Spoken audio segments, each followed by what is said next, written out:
Welcome to the Action Playbook. I'm Jason Fox. And I'm Coach Robin. And we're helping leaders take action in life and business. We're back. Better than ever. Large and in charge. Large and in charge. It's a Monday.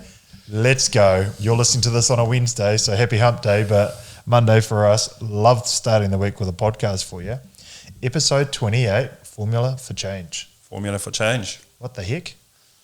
Oh, man. You know what? I mean, if you think about this, everything in life is about, certainly in business, everything is about change, right?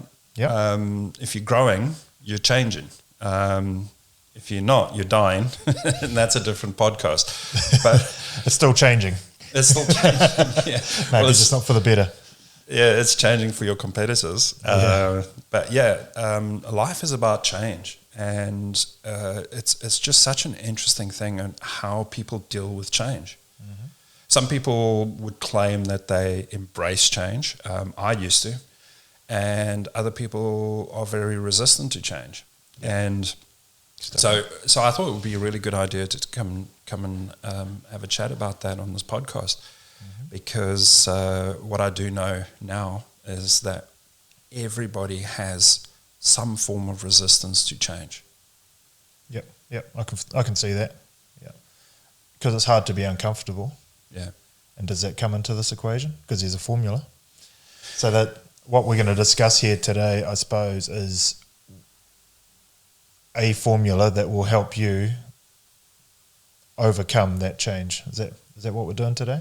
Yeah, so the first thing I'm going to do is I'm just going to break down the elements of that formula, and we're going to finish up with that formula that people can then start to apply and actually take more of a technical or logical approach to measuring the elements that you need for change to happen. Okay, so you might need a notepad, but if I can get real technical on the screen, I might even chuck it up on the screen for those of you watching on Facebook or other things, but...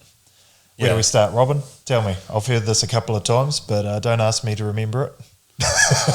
So I think the first place to start would be resistance. The resistance that a lot of us have to change. It's funny, man, because I mean my wife is so resistant to change when it comes to things like changing her phone, but embraces change as soon as it's something to do with her health or her nutrition or exercise, things like that, you know. And what I learned from that is it's about that passion, sure. Passion for that whatever that change is.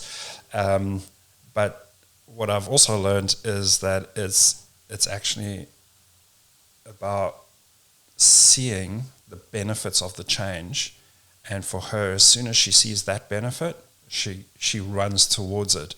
For everything else, she runs away from it, right? And it's the same in business. So change is, you know, you're at A or you're at this point and you want to get to that point or B. And so that's a change, you know. And so the first thing we have to do is to overcome the resistance, or at least be really honest with ourselves on what the resistance is. Sure. So resistance normally takes the form of a fear, consciously or subconsciously. And a lot of that comes from our identity, who we are. In particular, the beliefs. So that's where our fears normally sit. It comes from beliefs that we've built up. So what people see from us are our actions, our decisions, and our behaviors, right? That's what everyone sees. That's like the tip of the iceberg that is exposed.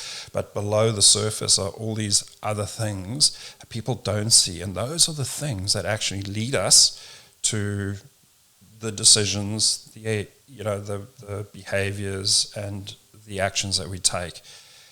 And so that's a really important part of the formula for us to be really honest about. You know, why is it a limiting belief that we've developed? Is there a fear of rejection, a fear of failure, fear of success? Mm-hmm. What are those fears, or fear of judgment? What are those fears that's actually holding us back, that's creating the resistance we have to change? I understand that. It's very hard to break. It's like when we talk about breaking through ceilings and stuff. What's stopping you from going to that next part, right? 100%. And it's funny, we build up those fears really quickly, but we take a long time to break those fears down or overcome those fears with a breakthrough, right? So the first element is resistance. The next element is that you need a certain level of dissatisfaction or desire for a change to happen, right? Sure. So in that formula, for example, if I get on the scale and I weigh myself and I look down and I see I'm 10 kilos heavier than what I want to be, or what my ideal weight is. You and me both, brother. I think a lot of Thanks for bringing that up on camera. I'm trying to be relatable. Just suck out a little bit here for So my level of dissatisfaction is that I am 10 kilograms heavier than what I want to be. All right. But then my vision is, summer's coming. I want to get out on the beach. I want to get in that wetsuit and I want to look good on the beach in my wetsuit. So that becomes vision. So that's the third element. Yep. Sorry about that. So that's our third element is our vision, right? So we've got resistance, we've got dissatisfaction, and now we've got vision. And the vision is, what does it look like if this change were to happen? And then the last step is, what is our first step? The fourth element is, what is our first step? Sure. What is the first thing that needs to happen for this change to start happening? Mm-hmm. And that first step, that's Desmond Tutu quote about you eat an elephant one bite at a time. It's like, how can we break it down to like the smallest first step that we can? Believe me, if postcard at home, so can't buy beer. 10 kgs lost. If only it was that simple. You can pay wave on the phone now. Yeah. So I mean, let's take you as an example. Right? Give me an example of something that you're dissatisfied with.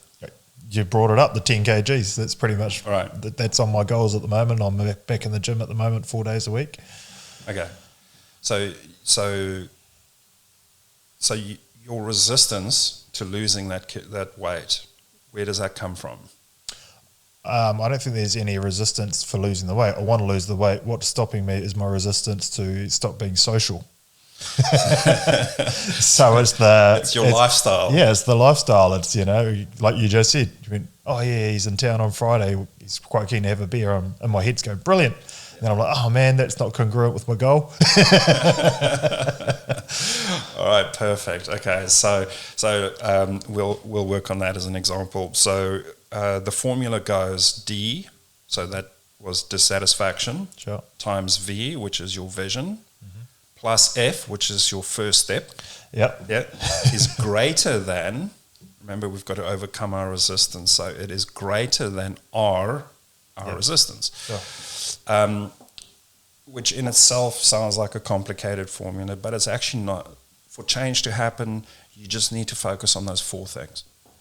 Your dissatisfaction, vision, first steps, and your resistance. And you've got to be really honest with yourself. And here's where the honesty comes in. So I'm going to throw some numbers at this just to kind of, because I think the numbers will help make this make more sense of this. Yep. So if your dissatisfaction, let's say you're really unhappy with your weight, like, you're heavier than what you should be, and you need to be losing that for your health, for all those reasons. So your dissatisfaction is high. Let's call that a 7 out of 10, right? So dissatisfaction and vision is always out of 10, 7 out of 10. But you don't have a clear vision of what, let's just say for this example, you don't have a clear vision of what it's going to look like if you do lose that weight and what that means to you, to your health, your family, all of that. So let's call that a 4. Yep. So the first step is always 1 because it's just a first step, right? So we always score that as a 1. And then resistance, we score out of 100. So let's say your resistance because you really enjoy your lifestyle, you enjoy going out, you enjoy socializing. So your resistance is high. Like, you don't want to stop that, right? Because you really enjoy that. Yeah. Even though you know that's what you need to do in order to achieve what you want. But your resistance, let's call that a 70 out of 100. Jeez, sounds about right. Yeah. 7 days a week, that's 10 each day. Right. So 7 times 4 is 28, plus 1, 29. Your resistance is 70. How likely are you going to, how likely will it be for you to give up your lifestyle so that you can lose that weight? Unlikely. It's unlikely. Unlikely. Yeah. And I see that every day. Get fucked. Yeah. Exactly, right? Yeah. So that's the problem. And the resistance is the one we really need to have an honest conversation. Like, getting up and going for a 5K run in winter, in the middle of winter, when it's raining, it's cold, it's dark, and you're lying in a warm, cozy bed, feeling all fluffy and nice, but you've got to get yourself out of bed and go for a 5K run in the dark. It's tough, right? And you've got to be real about that. It's good for you, though. Because, if anyone asked me, I'd be like, yeah, I can do that. I can get up 3 times a week and go for a 5K run. That's easy. Until that moment when your alarm goes off and it says, get out of bed, you lazy shit. Go for a 5K ride. I'm like, no, not today. Yeah. So we've got to be honest with ourselves about the resistance. Okay. And so when we scoring that, we've got to be real. We've got to be real with ourselves. What is our resistance? Now, this can work in a team too. You can actually get a team together and say, right, we need to change our marketing strategy. There's 3 people here. Together, let's work out what that resistance score is. What's holding us back here? And that's the question. That's the score that we're getting, is what's holding us back. Answer that question, and then you get your resistance and you can get your score. So let's say now, we only have to work on those 3 things. First step is always just the first step. You've got to know what that first step is. What is the first thing that needs to happen, the first bit of action I've got to take in order to make this move forward? But it's just the first step. So the 3 elements really that we're focusing on today for change to happen is your dissatisfaction, your vision, and your resistance. So the first thing is we've got to really dig deep and say, right, well, how dissatisfied are we? Right? Well, at this rate, if I'm not prepared to make the changes that I need, my health is going to suffer. My kids are, they're going to lose time with me because I'm going to put myself into a grave earlier than I should be, and I'm not going to leave a legacy that I want to leave. Whatever that dissatisfaction is, you work on that and you get that score higher. So let's say, we started from a fairly high point, 7 out of 10. But let's say we push that to an 8. Okay. So we go, all right. Now I'm feeling less happy about my weight than I was yesterday. Right. Then we work on the vision. Yeah. Right. And I've touched on some of that, right? So live a longer life, live a healthier life, live a happier life, live a more successful life, spend more time with the kids or the family. Yep. So now, through going through that exercise and actually building a picture of what it means for you to make this change, your vision starts to improve. So let's say we take that from a 4 to a 7. Mm-hmm. Right? So we're now clearer about why it's important. F is still 1. Yep. Right? But we can work on our resistance. You see, here's the thing that I know, right? We spoke about with that iceberg, what's below, and the beliefs that we've built over time. But those beliefs are beliefs that we've created. Maybe somebody is, when you've made a call, a cold call to someone, and they go, what is this all about? Why are you wasting my time? Please don't ever call me again. You go, oh, okay. Cold calling is bad. Yep. Cold calling is unsuccessful. And so we build up that belief. But if we work on that, we can really change that. And we can say, okay, all right, cold calling is not for everyone. I'm not going to win every time. In fact, I might only win 1 out of every 10. So you change your mindset, you change your resistance to say, okay, you know what? This is actually cool. I know I'm not going to win every time. Let's go then. Okay, I got a no. No problem. Takes me closer to a yes. Let's make the next call, right? So we can work on those beliefs and the resistance that exists between us, or that exists inside of us, I should say.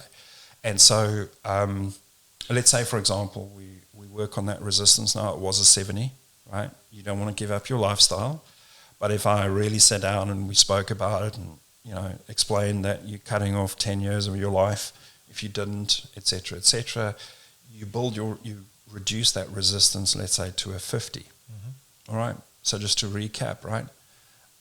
We've taken our dissatisfaction from a 7 to an 8. We've taken our vision from a 4 to a 7. And we've reduced our resistance from 70 to 50. So what do we have now? 7 times 8, 56, plus 1, 57. Our resistance is 50. How likely are we now to make that change? Yeah. You're walking in the gym, you're getting up that little bit earlier. You've got that purpose now. Yeah. You've built up the purpose behind why, and you've worked on the resistance, and you've broken that resistance down to a point where you go, actually, you know what? This is more important than not doing it. Doing it is more important than not doing it. Yeah. And so, if we want to make change happen, there's only 3 things, 4, but really 3, that we need to manipulate and either pump up or reduce in order to make that change happen. Now, I just want to quickly, before we move off of that, the first step. So the first step, we're not looking for world peace, right? We're just wanting one small change. What is that first change? Be very clear about what the first step is. I need to sign up to a gym. Or I don't have gym shoes. I need to go and buy gym shoes. Make it small. Eat that elephant one bite at a time. Break it down to the smallest thing, and that's more likely to get you moving in the right direction than trying to solve world peace. On those 2 examples you just gave, like the buying your gym shoes is almost like a reward too, right? So you're probably going to need the gym membership as well, or maybe you just need to go for a run. There's nothing more motivating than going and getting your new shoes and let's take these babies for a run. Let's take this for a spin. Let's see how good they are. So that's actually a bit of a reward to help also maybe relieve some of that or resistance, as you'd say. Yeah. Potentially. Yeah. And if you really want to amp it up, make yourself accountable to somebody. Yeah. Find an accountability partner or a coach or somebody, a trainer, whatever that change is. Yeah. Find somebody that you can make yourself accountable to, and in particular somebody that you really don't want to disappoint or let down, so that it just makes that accountability that much higher. Yeah. That's why a lot of people do gym together with somebody else, so that if I don't get out of bed, I'm actually letting somebody down who is at the gym waiting for me to arrive. Yeah. And that's why I've done it. Those that follow me on Instagram would notice that I've put out there each day that I go into the gym. So, as of today, 1 of 4. Yesterday was 4 of 4, so I got in there because I only made that goal on Tuesday last week, right, when we sat down and did our planning session. So that started from Wednesday. I'm posting that so you can do something similar, post it socially so that everyone who follows you is keeping an eye on it. And if they notice that, hey, it's Saturday and you've only posted that you went to the gym once, hopefully, one of your friends will call you out on it. Go, bruh, you said this is important to you. Get your ass in the gym. Or how about I come with you? That would be a real good friend. Hey, come on, mate. Notice you haven't got there. Let's go together. Another good example was when you were doing the push-up challenge, right? Yep. You created a WhatsApp group and everybody had to post their activities on the group. Every time we did a set. So you might do 20, then you'd add another 20, so we've done 40 for the day. Yeah. As we got stronger, we're doing sets of 40 and 50 at a time, but throughout the day, you'd be sitting there and your mate's like, oh, they've done 100, I haven't started yet, I better get some in. Yeah. Then you start going, then it was, I was good at just rolling out of bed and dropping and doing my first set. And then other boys were getting upset, like, God, you're relentless. Like, we're trying to beat you in the morning, we can't. So obviously they're not getting out of bed early enough. But Sure, but I mean, those are the benefits of making yourself accountable to somebody else or a group of other people. Yeah, 100%. Or putting yourself in that group. So, it's change. It's one of the biggest challenges in business, change management. But when you break it down, honestly, Jason, it's just three big ones and a fourth small one, but 3 things that you need to focus on, be clear on. Yep. Am I dissatisfied enough about this to make a change happen? Am I clear about what this looks like or what the benefit is if I do make this change? Yep. What's holding me back? Yep. And what is the first thing that needs to happen for me to make this, to get progress on this change or this decision to change? Work on those things. Yep. And change becomes really simple. Easy as that. So what we'll do is we'll write that formula for change down below in the notes, so you've got it there and it's clear. We're going to share that with you, and we'd love to see or comment below what's something that you're dissatisfied, that you've got some resistance that you're trying to overcome. Maybe we can DM each other and help you out with that.